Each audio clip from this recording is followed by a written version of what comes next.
পর্দানসীন মা ও ভগ্নীরা, পর্যায়ক্রমে সবাইকে জানাই শ্রদ্ধা, ভালোবাসা, স্নেহশীষ, শুভাশীষ। সর্বপ্রথম আমি আল্লাহর দরবারে শুকরিয়া জ্ঞাপন করিনি যে রব্বে জুল জালাল বড় ভালোবেসে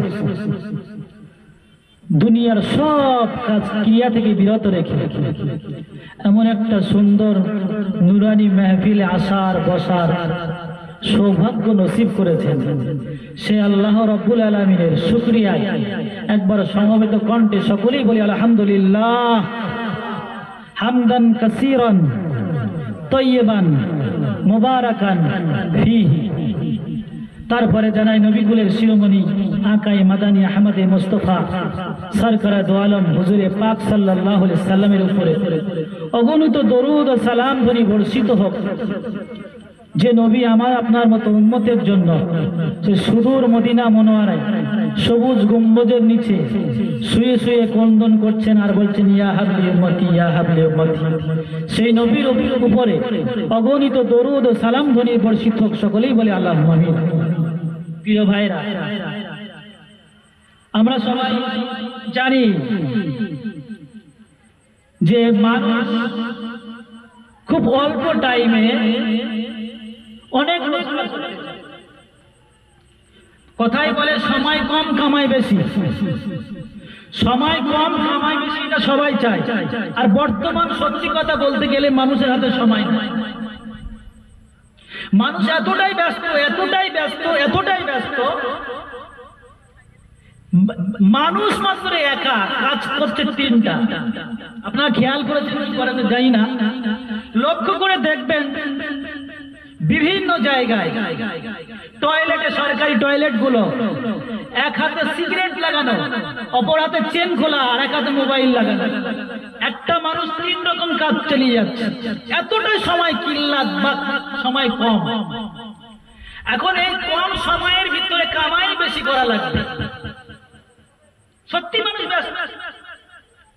এখন যদি আপনার সময় কম কামাই বেশি কথা বলা হয়, লক্ষ্য করবেন যদি আপনার এলাকা ছাড়িয়ে অন্য এলাকায় গিয়ে যদি বলা হয় ছাগল চড়ান, মাসটি গেলে 50,000 টাকা দেওয়া হবে। আমি চিন্তা করতে এলাকায় লোক কেউ আমায় চেনে না, আমার ছাগল চড়াতে অসুবিধা নেই। কেন ঘন্টা ডিউটি কতক্ষণ? না 3 ঘন্টা। মাশাআল্লাহ 3 ঘন্টা ডিউটি করবো, এরকম কাজ ছেড়ে দেওয়া যায়? তাহলে সময় কম কামাই বেশি, এটা সবাই চাই। আমরা যেহেতু কর্মব্যস্ত, এই কর্মব্যস্ততার মধ্যেখান দিয়ে এক বলবে, ও এক বলবে, ও বলবে এটা করো, ও বলবে ওটা করো, ও বলবে অমুক পলিশন এই বলে দুনিয়ার হাবিজাবি সমস্ত যদি আমার আপনার উপরে চাপিয়ে দেওয়া হয়, আমরা পারবো না। আমরা সবটা আমল করতে পারবো না, কারণ সময় নেই আমাদের। তাই এই সময় নেই, কিল্লাত সময়ের কারণে, সময় যেহেতু আমাদের, উনি ওনার কাজ করছে, সময় যেহেতু আমাদের কম, আমার দিকে তাকান, এই অল্প সময়ে কিভাবে দুনিয়া থেকে, দুনিয়া ছেড়ে পরকালে পাড়ি দিয়ে জান্নাতি হওয়া যায়, এটা আমাদের করণীয়, করতে হবে, করা লাগবে। এখন আমি আপনাকে যদি হজ করো, যাকাত দাও, নামাজ পড়ো, সদকা করো, দান করো, খায়রাত করো, ভালো কাজ করো, বাবাকে কষ্ট দিও না, এই করো না সেই, এখন যদি আমি আপনাকে এইভাবে লিস্ট ধরিয়ে দিই, আপনি বলবেন যে এত কিছু করতে পারবো না, মৌলভী সাহেব যাও তুমি বাড়ি যাও, আমরা বিরাট দিনই বাড়ি যাই। তাহলে আমাদের সময় কম কামাই বেশি করতে হবে, তার জন্য একটা কিছু নিয়ে আসা দরকার, যা অল্প সময়ে আমরা জান্নাতে যেতে পারি। ভাই আসলে আমাদের বাড়ি কোথায়? আপনারা একটু মুখে কথা বলে আমাদের সহযোগিতা করবেন। আসলে আমাদের মূলত ঘর কোথায়? জান্নাতে। বাপের বাড়ি জান্নাতে, মায়ের বাড়ি জান্নাতে। আমরা তো এসেছিলাম দীঘায় বেড়াতে, আমরা এসেছিলাম দীঘায় বেড়াতে, সমুদ্র সৈকত দেখতে, আমরা এসেছিলাম দার্জিলিং চা বাগান ঘুরতে, আমরা এসেছিলাম তাজমহল দেখতে। হারিয়ে গেছি, বাপ মা দুনিয়ায় এসে জান্নাত থেকে দুনিয়ায় এসেছিল বেড়াতে, এখান থেকে বেরিয়ে তারা ঠিকভাবে আবার জান্নাতে পৌঁছে গেছে। এখন আমাদের করণীয়, আমরা সেই বাপ মা থিওরি অনুযায়ী, চলা অনুযায়ী, বলা অনুযায়ী রাস্তা দিয়ে যদি চলতে পারি, তাহলে আমরা সেখানে পৌঁছাতে পারবো, অর্থাৎ জান্নাতে যেতে পারবো। এই জান্নাতে যাওয়ার জন্য কয়েকটা গুণ থাকতে হবে, সেই গুণগুলো আপনাদের সামনে নিয়ে এসেছি, এক গাদা নিয়ে আসিনি। এই যে কয়েকটা হাতে গোনা কয়েকটা গুণ যদি থাকে, এই গুণটা যদি আপনার ভিতরে রাখতে পারেন, শুনে রেখে দাও, অল্প সময় কামাই বেশি হবে, জান্নাতের মেহমান বেনে যাবেন। এটা আমি বলিনি, আল্লাহ তাআলা খোদ কোরআনে বলেছেন, উলাইকা হুমুল ওয়ারিসুন, তারা হলো ওয়ারিস। কিসের ওয়ারিস? জান্নাতুল ফেরদাউসের ওয়ারিস। জোরে বলুন না সুবহানাল্লাহ। এখন কি আপনারা রাজি আছেন যে কটা গুণ আপনাদের সামনে পেশ করি, সেগুলো দিয়ে আমরা জান্নাত যেতে পারি?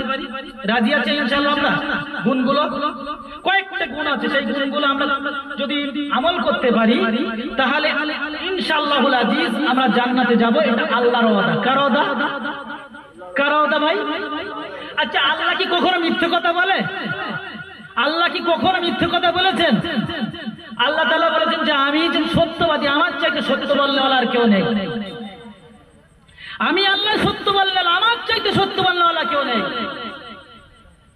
আর আল্লাহ ওয়াদা করেছেন যে তোমরা হবে জান্নাতুল ফেরদাউসের অধিকারী। তবে কটা গুণ থাকা লাগবে। এই কটা গুণ যদি তোমাদের মধ্যে থাকে, তাহলে তোমরা জান্নাতের ফেরদাউস অর্থাৎ উচ্চ জান্নাতের অধিকারী হবে। ভাই, আমি আপনাদের সম্মুখে একটা কোরআন পাকের সূরা কি বলে মুমিনুনের প্রথম থেকে 10টা আয়াত পেশ করেছি। প্রথম থেকে 10খানা আয়াত। সূরা মুমিনুন এমন একটা সূরা, আমার দিকে তাকান, যে আছে তিনি বলবেন। সূরা মুমিনুন এমন একটা সূরা, এই সূরার প্রথম 10 আয়াত নাযিল হওয়ার ব্যাখ্যা পড়তে একটু শুনুন। হযরত ওমর ফারুক রাদিয়াল্লাহু তাআলা আনহু বর্ণনা করছেন, মিশকাত শরীফের হাদিসের কথা বলছেন। ওমর ফারুক রাদিয়াল্লাহু তাআলা আনহু বলছেন যে আল্লাহর নবীর উপরে যখন ওহী আসছে, কোরআন যখন নাযিল হতো, আল্লাহ রাসূল পাক সাল্লাল্লাহু আলাইহি সাল্লামের চতুর্থ সাইড মৌমাছির মতন গুনগুন গুনগুন আওয়াজ হতো। জোরে বলুন না সুবহানাল্লাহ। ওমর ফারুক বলছেন যে একদিন এরকম আল্লাহর নবীর উপরে কোরআন পাকের ওহী নাযিল হলো। আল্লাহ রাসূল পাক সাল্লাল্লাহু আলাইহি সাল্লামের পাশে আওয়াজ হলো, মৌমাছির মতো গুনগুন আওয়াজ হলো। এরপরে আমার রাসূল কিবলার দিকে, পশ্চিম দিকে মুখ করে দুখানা হাত আল্লাহর দিকে উঠিয়ে দিলেন, দিয়ে বললেন, আল্লাহ,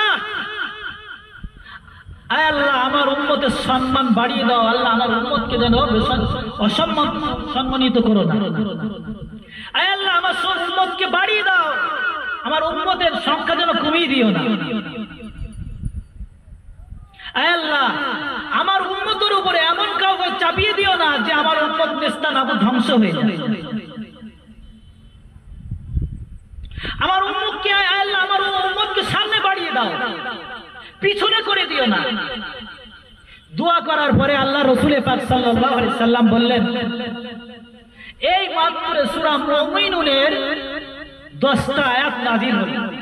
এই যে 10টা আয়াত আপনাদের সামনে আমি পেশ করেছি, আল্লাহ রাসূল বললেন এই 10টা আয়াত নাযিল হলো, কেউ যদি এই 10টা আয়াতের উপরে আমল করে, ভালো করে বুঝবেন, এই 10টা আয়াত নাযিল হলো, কেউ যদি এই 10টা আয়াতের উপরে আমল করে, আল্লাহ রাসূল পাক সাল্লাল্লাহু আলাইহি সাল্লাম বলছেন সে মানুষটা জান্নাতি। জোরে বলুন না সুবহানাল্লাহ। ভাই, আপনাদের সুবহানাল্লাহ বলার কি অসুবিধা আছে নাকি? পার্টির মিছিলে গেলে তো ইনকিলাব জিন্দাবাদ ফাটিয়ে দিই আমরা। আর এখানে সুবহানাল্লাহ বলবো, আসমান জমিনের ফাঁকা স্থানগুলো, ফাঁকা জায়গাগুলো আল্লাহ নেকিতে ভরিয়ে দেবে। সুবহানাল্লাহ বললে আসমান জমিনের ফাঁকা জায়গা আল্লাহ নেকিতে ভরপুর করে দেবে। আলহামদুলিল্লাহ বললে, আল্লাহ তাআলা গোটা পৃথিবীর সমস্ত ফাঁকা জায়গাটা নেকিতে ভরপুর করে দেবে। জোরে বলেন না সুবহানাল্লাহ। শুধু তাই নয়, সুবহানাল্লাহ বলছেন এখানে, আলহামদুলিল্লাহ বলছেন এখানে, জান্নাতে আপনার জন্য গাছ লাগিয়ে দিচ্ছেন আল্লাহ তাআলা। জোরে বলুন সুবহানাল্লাহ। এত কষ্ট কিছু। আমরা তো আল্লাহর বান্দা, প্রশংসা তো আল্লাহর করব। আল্লাহর বান্দা, আল্লাহর প্রশংসা করব ইনশাআল্লাহ। আল্লাহর নবী বললেন যে এই 10টা গুণ যদি কোনো মুমিন মুসলমানের মধ্যে থাকে, এই 10টা আয়াত যদি কোনো মুমিন মুসলমান মেনে নিতে পারে, আমল করতে পারে, আল্লাহর রাসূল বলছেন সে মানুষটা জান্নাতি জান্নাতি জান্নাতি। আর একবার বলুন সুবহানাল্লাহ। তাহলে আমরা কি চাইবো না এই অল্প সময় কামাই বেশি করে নি? চাইবো কি চাইবো না? আপনারা মাথা নাড়ছেন। আমাদের শিক্ষকরা বলতেন যে ভাই মাথা নাড়ালে এটা কিন্তু ভালো জিনিস নয়, এই স্বভাবটা ভালো নয়। কারণ যেখানে জিহ্বা মাত্র 50 গ্রাম চালিয়ে দিলে কাজ হয়, সেখানে মানুষ যদি মাথা নাড়ায় তাহলে বুঝতে পারবেন জিনিসটা ভালো না। আমার সঙ্গে কথা দিয়ে সহযোগিতা করবেন আপনারা। আমি একা পক্ষে ভালোবাসি না, একা পক্ষে ভালোবাসি না। ভালোবাসা একতরফাও হয় না ভাই ভাই, দুদিকের ভালোবাসা নালে ভালোবাসা হয়। তা আমি ভালোবাসা উদার করে আপনাদের জীবনে এগিয়ে এসেছি, আপনারাও আমার সঙ্গে কথা বিনিময় করবেন। মজা তো এইখানে, বক্তা কি বলে যায়, একটা কাঠালে কতগুলো কথা থাকে, যেমন হিসাব করা যায় না, অনুমান করা যায় না বাইরে থেকে। কেউ ভাবে 100 খানা থাকবে, ভিতরে গেলে 5টা বড় বড় সাইজের 5টা মেরে দিয়েছে। কিন্তু ওরকম হলে হবে না, হিসাব করে কথা বলতে হবে এবং আপনারা বুঝে নেবেন। বক্তাদের কাছ থেকে আপনাদের এটা বড় দাবি থাকবে, যেই বক্তা আসুক তার কাছ থেকে কোরআন হাদিস বুঝে নেবেন। আপনাদের বোঝানোর দায়িত্ব। একদিনের জন্য ডেকে নিয়ে এসেছেন এতগুলো করে পয়সা দিয়ে, আর এসে যদি আনমাং বলে চলে যায়, এটা কিন্তু দায়িত্ব হলো না। আপনি কিভাবে জাহান্নাম থেকে মুক্তি পেয়ে যান?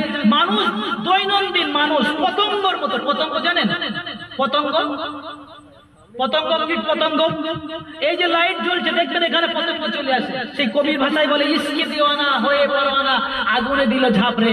আগুনের ভালোবাসা দেখিয়ে পতঙ্গ আগুনে ঝাঁপ দিয়ে জান উজাড় করে দেয়। আজ বর্তমান সময়ের মানুষেরা, আজ আমরা এমন একটা জায়গায় এসেছি, দুনিয়া জান্নাতের রাস্তা ভুলে জাহান্নামের রাস্তায় ঝাঁপ মারছি পতঙ্গর মতো। এই জন্য ভাই অল্প সময় কিছু কামাই করে যেতে হবে। কোরআনে আল্লাহ তাআলা বললেন কদ আফলাহাল মুমিনুন, আল্লাহ বললেন মুমিন মুসলমানরা সফল কাম হয়ে গেছে। মুমিন মুসলমান বিজয় লাভ করেছে। মুমিন মুসলমানেরা সফলতার চাবি অর্জন করে ফেলেছে। এখন কথা হলো, আমরা তো মুমিন, বিজয় কোথায়? কোথায় সফলতা? যেদিকে তাকাই সেদিকেই শূন্যতা। সফলতা কোথায়? হ্যাঁ, সফলতা জরুর হয়েছে দুনিয়ার দিক দিয়ে। বাড়ি ঘর আগে যা ছিল তার তুলনায় সফলতা পেয়েছে। ঘর বাড়ি বিল্ডিং বাড়াখানা সফলতা পেয়েছে, গাড়ি বাড়িতে সফলতা পেয়েছে। কিন্তু ভাই ইমানে ইসলামে সফলতা পায়, ধর্মে সফলতা পায়। পেয়েছে? একটা বাপ যদি মাটির ঘর থাকে, চিন্তা করে আমার ছেলেটার জন্য একটা ছাদের ঘর বানাবো। একটা বাপ যদি ছাদের ঘর থাকে, ভাবে আমার ছেলেটার জন্য একটা 2তলা বিল্ডিং বানিয়ে দেব। কিন্তু এটা আমরা ভাবি না।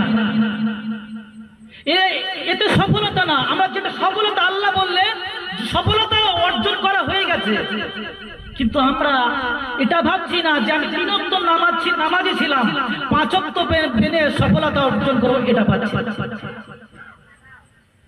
পাচ্ছি বাপ? আমরা করছি কি সফলতা? আল্লাহ বললেন মুমিন মুসলমান সফলতা লাভ করে ফেলেছে, বিজয় লাভ করেছে, সফলতা কামিয়াব অর্জন করেছে। কিন্তু কোথায় অর্জন করলাম? কোথায়? আজ যদি সফলতা অর্জন করতাম আমাদের বাবরি চলে যায়। আজ যদি সফলতা অর্জন করতাম আমাদের মসজিদ, আমাদের মাদ্রাসা, আমাদের খানকা, আমাদের কবরস্থানের সম্পত্তি বেহাত হতে চলে না। না, এর নাম সফলতা না। একটা মুমিন মুসলমানের দিল জ্বলে যাচ্ছে ভিতরে ভিতরে, আর আমি বলছি আমি ভালো আছি, সফলতা অর্জন করেছি। না, এর নাম সফলতা নয়। সফলতা পেতে গেলে আল্লাহ বলছেন যে মুমিন মুসলমানরা সফলতা অর্জন করেছে, অর্থাৎ সাহাবারা সফলতা অর্জন করে ফেলেছিল। এক যুদ্ধের ময়দানে সাহাবারা যুদ্ধ করে ফিরছে, একটা বুড়ি মহিলা মা সাহাবিয়া রাস্তা হারিয়ে ফেলেছে, সাহাবাদের সঙ্গ হারিয়ে ফেলেছে। সঙ্গ হারানোর পরে জঙ্গলের মধ্যে একা একা হঠাৎ করে তার সামনে একটা বড় রয়্যাল বেঙ্গল টাইগার এসে হাজির। জিহ্বা থেকে টস টস করে লাল পড়ছে, চোখ দিয়ে যেন আগুন ঝরছে, যেন এখনই বুড়িমার উপরে ঝাঁপিয়ে পড়বে, সাহাবিয়ার উপরে মহিলা সাহাবিয়ার উপরে ঝাঁপিয়ে পড়বে।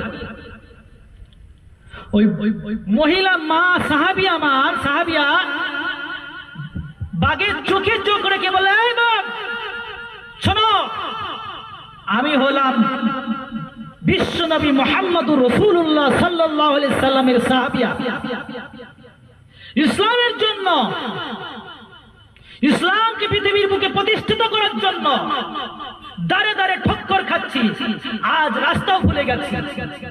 তুমি ভুলেও আমার দিকে এক পা এগিয়েও না, বরঞ্চ আমি রাস্তা ভুলে গেছি, আমার রাস্তা পর্যন্ত পৌঁছে দাও, আমাদের সাথী পর্যন্ত মিলিয়ে দাও। আরে মায়ের আওয়াজ শোনার সাথে সাথে বাঘ যেন পালতু কুকুরের মতো, ভাই কুকুর একটা রাস্তা ধারে, কুকুর একটা আলাদা, আর পালতু কুকুর আলাদা। আতু বলে ডাকবেন, পায়ের কাছে এসে অমনি লুটুপুটি করবে। পালতু কুকুরের মতো বাঘ এসে বুড়িমার পায়ের কাছে লুটুপুটি করছে। এরপরে বাঘ যেন তার নিজের ভাষায় বোঝাতে চাইলো, বুড়িমা ভুল হয়ে গেছে, বেয়াদবি ক্ষমা করবেন, আপনার সাথী পর্যন্ত পৌঁছে দেওয়া সম্পূর্ণ দায়িত্ব আমি নিচ্ছি, আপনি আমার পিঠের উপরে চেপে পড়ুন। জোরে বলবেন না সুবহানাল্লাহ। বুড়িমা ওই সাহাবিয়া বাঘের পিঠের উপরে চেপে, আর বাঘ জঙ্গলের মধ্য দিয়ে সেই বুড়িমাকে টেনে টেনে নিয়ে যেখানে অন্যান্য সাহাবারা ছিলেন সেইখান পর্যন্ত পৌঁছে দিলেন। জোরে বলুন সুবহানাল্লাহ। এর নাম কামিয়াবি, এর নাম সফলতা। আজ যেটাকে বিল্ডিং বালাখানা দিয়ে সফলতা মনে করছে, এটা সফলতা নয়। পৃথিবীর জীবজন্তু মানুষের যখন কথা শুনবে তার নাম সফলতা। আজ আমাদের কথা তো মানুষই শোনে। ছেলেকে যদি বলি বাপ নামাজ পড়, ছেলেই শোনে। বউকে যদি বলি পর্দা করো, বউ শোনে না। তাহলে কি আমরা সফলতা লাভ করতে পারলাম কি? কথা বলছে, পারলাম ভাই, পারলাম। এ জলসা দিয়ে লাভটা কি? এখান থেকে যদি আমরা কিছু না নিতে পারি আর এখান থেকে কিছু শিখতে না পারি, তাহলে তার কি দামটা রইল? এবার আসুন, আল্লাহ তাআলা নিজেই যখন বললেন যে মুমিন মুসলমানরা সফলতা অর্জন করে ফেলেছে, তার মানে এটা কি বোঝালাম? যে এটা অতীতে, তার মানে আজকে কি সফলতা লাভ করবে না? না, অতীতকালে টেন্স নিয়ে এসে আল্লাহ তাআলা এটা বোঝাতে চাইছেন যে নিশ্চয়ই তোমরা সফলতা এখনো অর্জন করবে, যদি কিনা এই আমলগুলো করো, এই আয়াতের এই মানেগুলোর উপরে যদি তোমরা ফলো করো, আমল করো, নিশ্চয়ই তোমরাও সফলতা অর্জন করবে। প্রথম সফলতার নাম কি ভাই? লক্ষ্য করুন, আমার দিকে তাকান।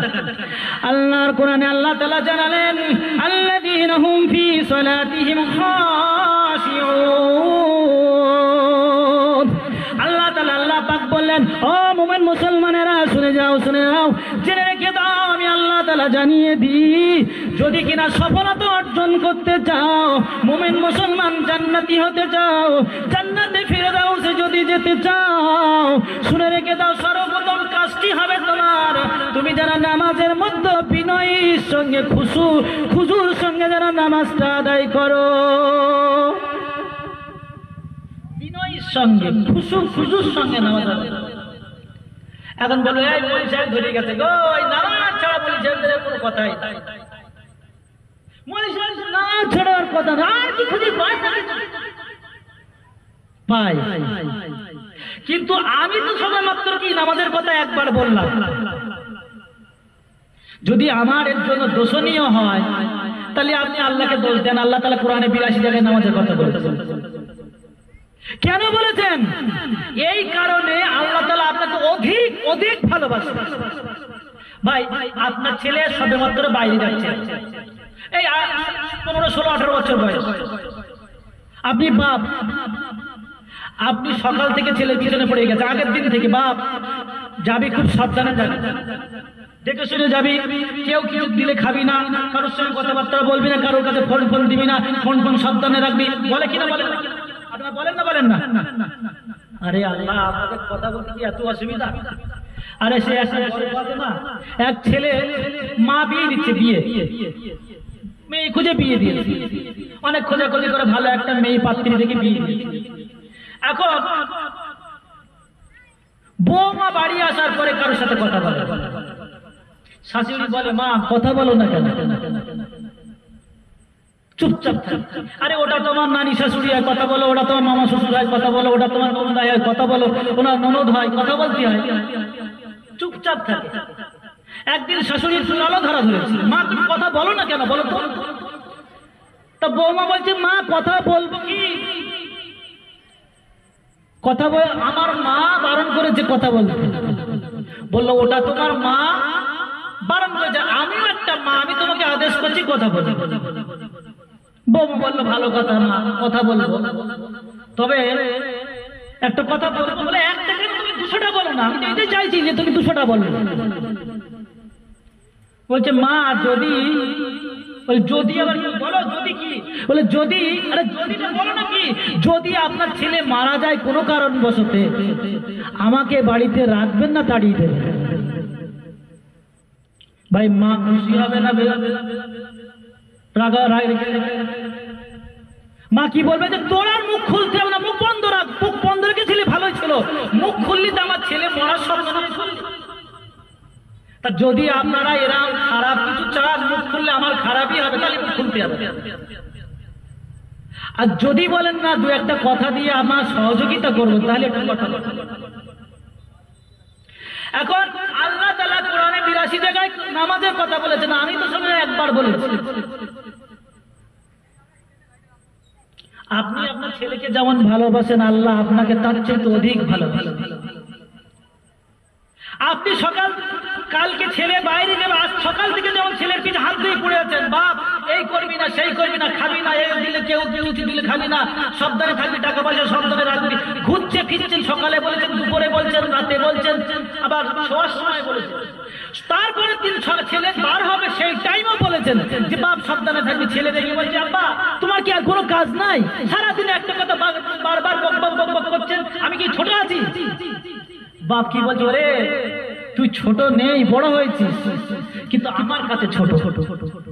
ওরে তুই যে আমার কলিজার ধন, তোকে যে আমি বড় ভালোবাসি, তোকে বারবার সাবধান করার কারণ হলো এটাই যে তুই যেন সহি সালামতে পৌঁছে যাস, তুই যেন ভালোভাবে থাকতে পারিস। বাপ যদি একটা কথা বারবার ঘুরিয়ে ছেলেকে বলতে পারে, তা আমার আল্লাহ তাআলা এত ভালোবাসেন, আমাদেরকে এত ভালোবাসেন, বারবার নামাজের কথা বললেন, তার মানে আল্লাহ তাআলা আমাদের উপরে ভালোবাসার চরম ও পরম নিদর্শন দেখিয়েছেন। জোরে বলুন না সুবহানাল্লাহ। এখন আল্লাহ তাআলা বললেন আল্লাযীনা হুম লিসালাতিহিম খাশিউন, ও মুমিন মুসলমান, জান্নাতি যারা হবে তাদের প্রথম নম্বর গুণ হবে তারা যেন নামাজের মধ্যে বিনয়ী হয়, নামাজের মধ্যে খুশু থাকে। ভাই আমাদের খুশু আছে, তাই তো? নামাজ রোজার মাস, একজন রোজা ফাটিয়ে দিচ্ছে চাচা আমার, জানার ধারে দাঁড়িয়ে রোজা নামাজ পড়ছে, ফজর ছুটে ফেলছে। এটা কি খুশু?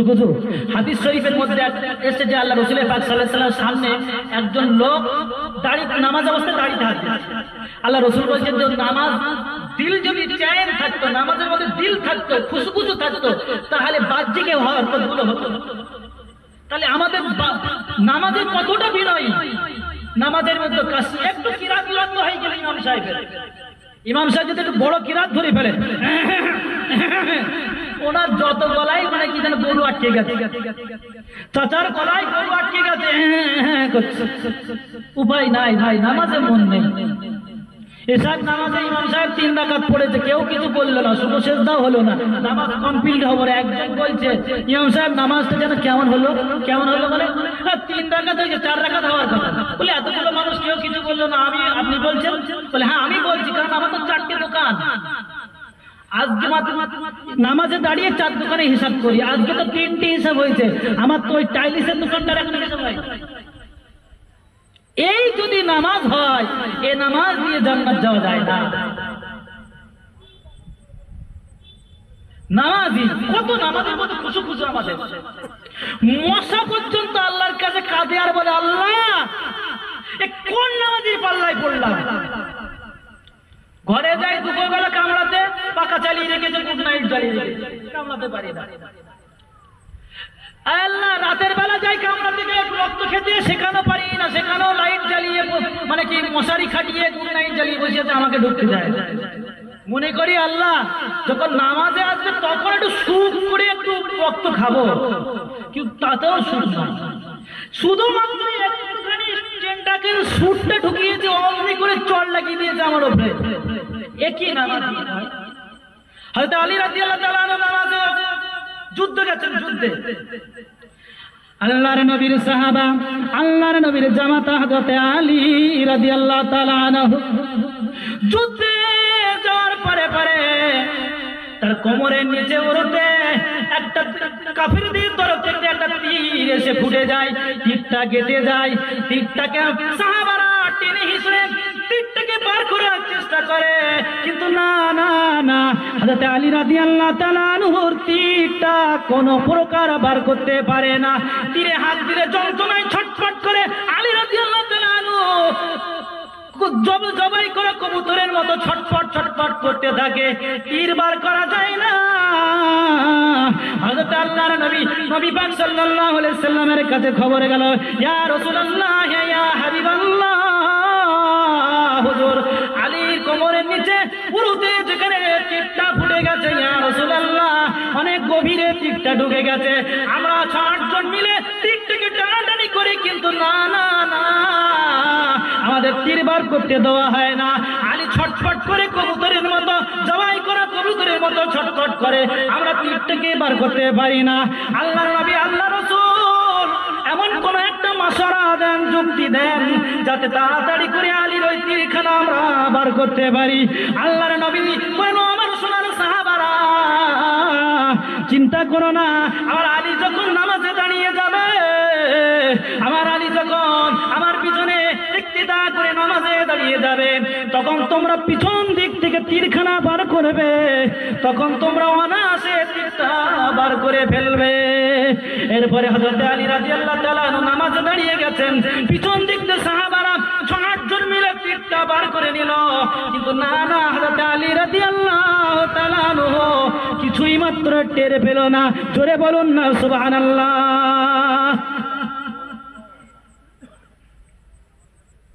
কিছুই টের পেল না, তিনবার করা হলো, টের পেল না।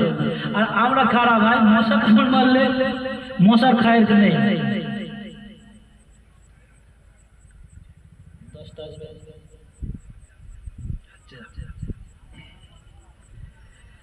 ভাই তাহলে এই নামাজের প্রতি আমাদেরকে খুব বিনয়ী হওয়া লাগে। এমন ভাবে আপনি আল্লাহর সামনে দাঁড়াবেন যেন কিনা আপনি আল্লাহকে দেখেছেন। বলবেন আমি কি করে আল্লাহকে দেখব? আপনি যদি আল্লাহকে না দেখতে পান, তাহলে এতটা ভাবুন যে আমার আল্লাহ স্রষ্টা আমাকে দেখছে। বুঝলেন না? যদি এটা হয় আমি আল্লাহকে দেখছি, তাহলে নামাজে আমার অন্তর কোনোদিকে যাবে না, কোনো খেয়াল আসবে না। আর যদি এটা না হয়, কমসে কম আল্লাহ আমায় দেখছে, তাহলে আমার দিল অন্য কোনো দিকে যাবে না যে আল্লাহ আমাকে দেখছে। তাহলে এখন গুরুত্বের সঙ্গে আমরা নামাজে মন লাগাতে পারি। এইভাবে যদি মুমিন মুসলমান যদি এইভাবে একটার একটা গুণ আদায় করতে থাকে, তাহলে সে মুমিন মুসলমান জান্নাতের অধিকারী। ভাই তাহলে প্রথম নম্বর গুণ হলো নামাজি হবে খুশু খুশু ওদার নামাজি, নামাজি হবে বিনয়ী নামাজি।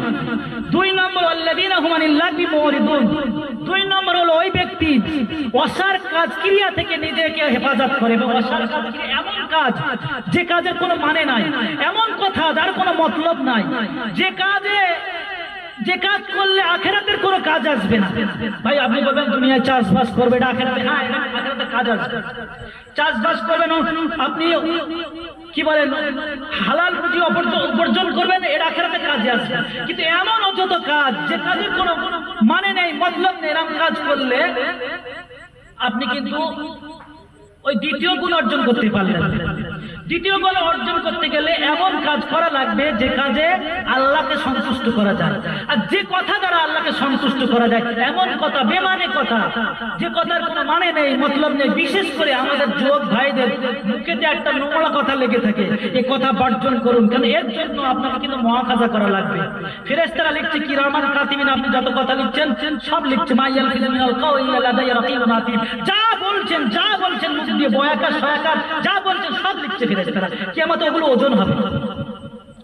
3 নম্বর ওয়াল্লাযীনা হুম লিযাকাতি ফাইলুন, 3 নম্বর গুণ হবে যে মুমিন মুসলমানরা যাকাত দেবে। কারণ যাকাত মানে ওই অর্থ যাকাত নাই, এখানে যাকাতের মতলব হবে নিজেকে গুনাহ থেকে পবিত্র বানাবে,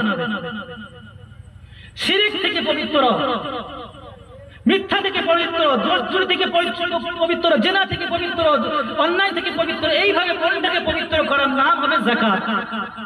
হুজুর চলে আসবেন, আমি শর্ট করে আপনাদেরকে পৌঁছে দিচ্ছি সেইখানে। তাদের আরেকটা গুণ হবে আল্লাযীনা হুম লিফুরুজিহিম হাফিজুন, আরেকটা গুণ হবে তারা লজ্জাস্থান হেফাজত করবে, চাই মহিলা হোক পুরুষ হোক। আল্লাহ রাসূল বলে তোমরা দুটো জিনিসের গ্যারান্টি দাও, আমি জান্নাতের গ্যারান্টি দেব। দুটো জিনিসের গ্যারান্টি দাও, আমি রাসূল জান্নাতের গ্যারান্টি দেব। একটা হলো 2 ঠোঁটের মধ্যখানে জিহ্বা, 2 রানের মধ্যখানে লজ্জাস্থান, আমি আল্লাহ রাসূল জান্নাতের গ্যারান্টি দেব। জোরে বললো না সুবহানাল্লাহ। হ্যাঁ, এই বিষয়টা আরেকটু ক্লিয়ার করা দরকার। তাহলে লজ্জাস্থান হেফাজত করবে, তাহলে কোথাও ব্যবহার করতে পারবে না। হ্যাঁ, ব্যবহার করতে পারবে ইল্লা আলা আজওয়াজিহিম, তার স্ত্রীর কাছে, আও মা মালাকাত আইমানুহুম, এবং অধিকারভুক্ত দাসী যেটা আজকে আমাদের নাই, এদের সঙ্গে ব্যবহার করতে পারে। এছাড়া অন্য এতে করে তাদের মান সম্মান হেফাজত থাকবে, অসম্মানিত হবে, নিন্দনীয় হবে না। নিন্দনীয় হবে না মানে আপনি আপনার স্ত্রীর সঙ্গে যদি আচরণ করে কোনো জায়গায় খড়ের ধারে গাদার ধারে দাঁড়িয়ে কথা বলেন, স্ত্রী আপনার খড়ের গাদার ধারে কথা বলছেন, কেউ কিছু বলার আছে? আমার স্ত্রী, আর আপনি স্ত্রী বাদ দিয়ে যদি কোনো মহিলার কোন রকম ক্ষতি করলেন না, শুধু এই একটা কাপড়ের একটা কোনা, অন্যের একটা কোনা যদি আপনি টেনে ধরেন, এই পাবলিকের জুতো পায়ে থাকবে না তো সব। তাহলে আল্লাহ বললেন যে স্ত্রী এবং বাদী এদের আল্লাহ তাআলা ইজাজত দিলেন। এছাড়া অন্য কারণ আশাও করা যায় না, তামান্নাও করা যায় না। আল্লাহ বললেন তাহলে তোমরা সীমা লঙ্ঘনকারী হবে। তারপরে আল্লাহ তাআলা বলছেন আল্লাযীনা হুম লিআমানাতিহিম ওয়া আহদিহিম, যারা আমানত এবং অঙ্গীকার রক্ষা করে। ভাই আমানত বোঝেন, আমানত আপনাকে আমি 50 টাকার নোট দিলাম, ভাই এটা রেখে দাও, কালকে আমাকে দেবে। আপনি ওই টাকাটা হুবহুব, যার পুরো একটা কোনা ছেঁড়া ছিল, ওই হুবহুব টাকাটাকে ফিরিয়ে দেবে, এর নাম আমানত। শুধু টাকা নয়, কথারও আমানত আছে। আমি বললাম যে এই কথাটা কাউকে বলবে না, তোমাকে আমানত দিলাম, মরে যাবে মুখ ফুটে, ওই কথাটা পেটের ভিতরে পচে গেলে পেট বাস্ট করবে, কিন্তু আমি কাউকে বলতে পারবো না, এর নাম হলো আমানত। ভাই ব্যাখ্যা ছিল, আমি ব্যাখ্যায় যাচ্ছি, শুধু তাড়াতাড়ি ছেড়ে দিচ্ছি। ও আহদিম, অঙ্গীকার করলে পুরো করো। ভাই এই জমিটা বিক্রি হবে, আমার জমি, আমি আপনার সঙ্গে কথা দিয়েছি, বায়না করে নিয়েছি, আপনি 1 লাখ টাকা বায়নাও দিয়েছেন, পাশের লোক এসে বললো জমিটা কত টাকা বিক্রি হচ্ছে না, 4 লাখ টাকা, আমি 6 লাখ টাকায় দেবো। আপনি কি করলেন? আপনার ওয়াদাটাই রাখতে পারলেন না। ভাই আমার বাড়িওয়ালা বলছে জমিটা বিক্রি হবে, ওয়াদা খেলাপ করলেন, এটা চলবে না। তারপরে আল্লাহ তাআলা বলছেন ওয়াল্লাযীনা হুম আলা সালাতিহিম ইউহাফিজুন, নামাজের হেফাজত করতে। ফের আল্লাহ তাআলা বলেন নামাজের হেফাজত করতে। ওটা ছিল নামাজ পড়া, আর আনুষঙ্গিক নামাজকে হেফাজত করা মতলব হলো আমরা বাড়ি, ফ্যামিলি, বাচ্চা কাচ্চা সবাইকে নিয়ে নামাজ পড়া, নামাজের হেফাজত করা। এবং নামাজের মসলা মাসাইল যেমন 13টা ফরজ, 14টা ওয়াজিব, আর 19টা নামাজ ভাঙার কারণ, এগুলোকে আপনাকে খেয়াল করা। ভাই আত্তাহিয়াতু করছিল, আত্তাহিয়াতু লিল্লাহি রাব্বিল আলামিন আর রহমানির রহিম মালিকি ইয়াউমিদ্দিন ইয়্যাকা না'বুদু ওয়া ইয়্যাকা নাস্তাঈন গায়রিল মাগদুবি, যেখানে গায়রিল মাগদুবি আমি বলি কি বললাম, গায়রিল মাগদুবি আত্তাহিয়াতুর মধ্যে নাই আছে, আত্তাহিয়াতুর মধ্যে গায়রিল মাগদুবি নাই। এখন আপনার করণীয় কি ছিল? আপনি সালাম ফিরিয়ে দিলেন, এখন করণীয়টা কি ছিল? এটা কিসের মধ্যে পড়ে? ওয়াজিবের মধ্যে না ফরজের মধ্যে না নামাজ ভাঙার কারণের মধ্যে? যদি ওয়াজিব হয় শুভ সজদা দিয়ে নামাজটা কমপ্লিট হবে, যদি ফরজ হয় নামাজ ঘুরিয়ে পড়তে হবে, আর যদি নামাজ ভাঙার কারণ হয় তাহলে আপনি শুভ সজদা দিও আর কাজ বেরবে না, আপনাকে নামাজ ঘুরিয়ে পড়াতে হবে। এগুলো মশলাগুলো ঠিক করা, এর নাম নামাজে হেফাজত করা। এরপরে আল্লাহ তাআলা বলছেন, যেটা আপনাদেরকে আমি জানাতে চাইছি, আল্লাহ তাআলা বলছেন উলাইকা হুমুল ওয়ারিসুন, তারা হলো উত্তরাধিকারী। দেখেন একটা জিনিস বোঝেন, একটা জিনিস বোঝেন, বর আসছে আসছে আসছে, এসে গেলেই বরের কি থাকে, বর আসে কখন? ফার্স্টে। এখন বর যদি প্রথমেই চলে আসে, আর যাত্রীদের ভ্যালু থাকবে? ভ্যালু থাকবে? কেউ আর যাত্রীদের দেখবে, কিন্তু একটা গাড়ি যদি আসে, এই বর আসছে, এই বর আসছে, এই বর আসছে, এটা হয়। তা আল্লাহ বলল উলাইকা হুমুল ওয়ারিসুন, কিসের ওয়ারিস এখনো বলেনি, কিন্তু খুশির সংবাদটা আল্লাহ তাআলা শেষে দিচ্ছেন। আরবিতে বলে আত-তাকদীম ওয়া তাখির ইউফিদুল হাসর ওয়া তাকসিস, যাকে প্রথমে নিয়ে আসা দরকার তাকে যদি পরে নিয়ে আসা, একটা মজাই আলাদা। আল্লাহ তো বলতে বলেন জান্নাতুল ফেরদাউসের ওয়ারিস, আল্লাহ বলেন তারা ওয়ারিস। কোথাকার ওয়ারিস এখনো বললেন, আল্লাহ বলছেন, এবার বলছেন আল্লাযীনা ইউরিসুনাল ফেরদাউস, জান্নাতুল ফেরদাউস, তারা হবে জান্নাতুল ফেরদাউসের অধিকারী। জোরে বলুন না সুবহানাল্লাহ। তাহলে এই কটা গুণ, এক নম্বর গুণ নামাজি বিনয়ীর সঙ্গে, দুই নম্বর গুণ অযথা অনর্থক অসার কাজ ক্রিয়া থেকে বেঁচে থাকা, তিন নম্বর নিজের অন্তরকে গুনাহ থেকে পবিত্র রাখা, চার নম্বর লজ্জাস্থানকে হেফাজত রাখা, পাঁচ নম্বর যেটা আমানত, আমানত যেটা দেওয়া হবে ওটাকে আমানতের খেয়ানত না করা, আর ছয় নম্বর যেটা আপনার সঙ্গে অঙ্গীকার হবে, ওয়াদা হবে, সেটাকে পালন করা। সাত নম্বরে গিয়ে আল্লাহ তাআলা বলছেন, আট নম্বরে গিয়ে আল্লাহ বলছেন যে নামাজের ফের হেফাজত করো। এই আটটা জিনিস, এই আটটা জিনিস যদি আপনি আমল করতে পারেন, আল্লাহ রাসূল হযরত ওমর রাদিয়াল্লাহু তাআলা আনহু যে হাদিসটা বললেন, যে আল্লাহ রাসূল বলেন এই 10টা আয়াত আমার উপর নাযিল করেছেন, এই 10টা আয়াতের উপরে যারা আমল করবে আল্লাহ তাআলা তাদের জান্নাত নসিব করে দেবেন। জোরে বলুন না সুবহানাল্লাহ। ইনশাআল্লাহ আমরা আমল করব। খুব কঠিন, বেশি কিছু কাজ আপনাদের মাথায় চাপিয়ে দিই। জান্নাতে যাওয়া সহজ উপায়, জান্নাতে যাওয়া সহজ। আটটা পয়েন্টের উপরে কাজ করব। আল্লাহ জান্নাত কটা ভাই? আল্লাহ জান্নাত কটা? জান্নাতের সংখ্যা কটা? এই কথাটা বললেই তো হয়, 8টা জান্নাত। আর জাহান্নাম 7টা, জাহান্নাম 7টা। তাহলে 8টা যদি আমরা এই 8টা পয়েন্ট মেনে নিতে পারি, আল্লাহর 8টা জান্নাতের দরজাই খুলে যাচ্ছে। জোরে বলুন না সুবহানাল্লাহ। চেষ্টা করব ইনশাআল্লাহ। আগে থেকে আমি এত শর্ট করে নিয়ে আসি ভাই। সর্বপ্রথম ছিল নামাজের কথা, সর্বশেষে আল্লাহ তাআলা 8 নম্বর পয়েন্টে ওখানেও বললেন নামাজ হেফাজত। এখন নামাজ একটা হাদিসের মধ্যে এসেছে, আল্লাহ রাসূল পাক সাল্লাল্লাহু আলাইহি সাল্লাম বলেছেন, খামসু সালাতিন ইফতারাহুন্নাল্লাহ মান আহসানা উজুহাহুন্না ওয়া সাল্লাহিন্না লিওয়াক্তিহিন্না ওয়া আতামা রুকুআহুন্না খুশুআহুন্না কানা লাহু আলাল্লাহি আযম আইয়াগফিরাল্লাহ। ومن لم يفعل فليس له على الله عهد إن شاء غفر له وإن شاء عذب। আল্লাহ রাসূল বললেন 5 ওয়াক্ত নামাজ যদি কেউ 5 ওয়াক্ত নামাজ যদি কেউ ঠিক টাইম মোতাবেক পড়ে, আর উযুটা উযুর মতনই করে, অর্থাৎ উযু করার সময় খুব খেয়াল রাখে, উযুর ফরজ গুলো খেয়াল রাখে, উযুটা উযুর মতন করে টাইম মতো যদি নামাজ পড়ে, রুকুটা রুকুর মতো করে, ওই কাকে ঠোকার মতো রুকু না, যে এই যখন মাথাটা দেখলো না অমনি ঠেলে উঠলো, ওরকম রুকু না, রুকুতে পিঠটা সোজা রেখে যে টান রেখে রুকু করলো, আর সেজদায় গিয়ে সেজদাটা সেজদার মতন করলো। আল্লাহ রাসূল বলল যে আল্লাহ তাআলা তাকে তার মাগফিরাতের জামান গ্যারান্টার আমার আল্লাহ নিচ্ছে। জোরে বলুন না সুবহানাল্লাহ। আল্লাহ তাআলা আপনার ক্ষমা করবেন, এই গ্যারান্টি নিচ্ছে। আর যদি কেউ নামাজটাকে নামাজের মতো করলো না, উযুটা উযুর মতো করলো না, রুকুটা রুকুর মতন করলো না, সেজদাটা সেজদার মতো করলো না, ঠকাঠক করে দিয়ে কোনো রকম বেরিয়ে চলে এলো, আল্লাহ রাসূল বলছে তার জন্য আল্লাহ তাআলা ক্ষমাও করতে পারে, নাও করতে পারে, ক্ষমা করতে পারে, নাও পারে।